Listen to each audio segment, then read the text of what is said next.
What is up guys, panibagong topic tayo mga kababayan, pero bago ang lahat, magandang umaga, magandang tanghali, magandang gabi sa lahat ng kababayan natin, lalong-lalo sa OFW. Ito nga po mga kababayan, panibagong topic na naman tayo regarding nga po dito kay Mayor Baste, pagpapaliwanagin ng DILG galing sa Manila, Philippines, habang binabaha ang Davao City noong linggo. Nasa Tacloban umano si Davao Mayor Sebastian Duterte para raw mangampanya.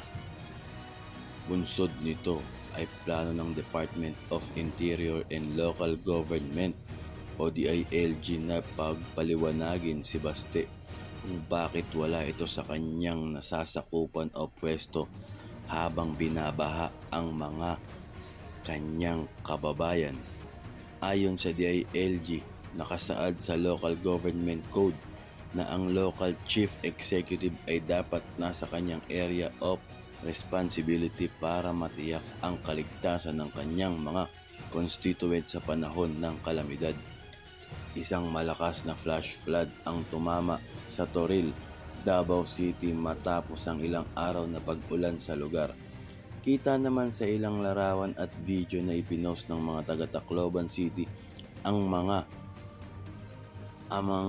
mag-amang Rodrigo at Baste Duterte sa taas ng entablado na tila nangangampanya na.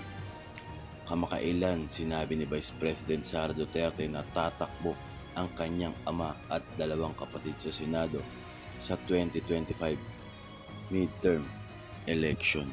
At ito naman po ang sagot ni DILG Benhur Abalos, mga kababayan, na ito po ay walang katotohanan as far as the DILG is concerned. Sabi nga po ni DILG Abalos, ibig sabihin mga kababayan, fake news po itong nilabas nga po ng Philippine Star, mga kababayan. So ayun na nga, bakit ganoon?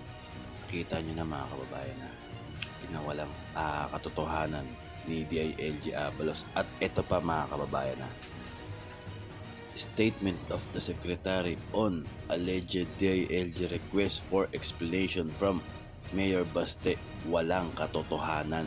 Ito nga po Department of the Interior and Local Government o DILG Secretary Benhur Abalos corrected a newspaper report alleging that the DILG will seek explanation from Davao City Mayor Sebastian Baste Duterte in relation to floods in this locality last week.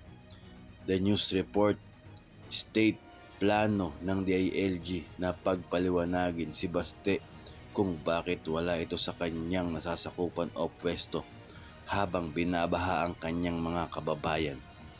Ito po ay walang katotohanan as far as the DILG is concerned, sabi nga po ni Abalos.